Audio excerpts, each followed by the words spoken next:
to 8 a.m. Eastern Daylight Time Monday.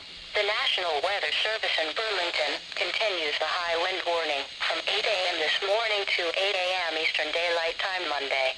Locations: Vermont and the eastern slopes of the northern Adirondacks of New York.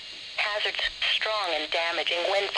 Winds north 30 to 40 miles per hour with gusts 60 to 70 miles per hour. Timing: strong winds will develop during the late morning hours and continue through tonight. Impacts: significant tree, power line, and property damage will occur. Expect power outages, and travel will also be very difficult. This is a dangerous weather situation.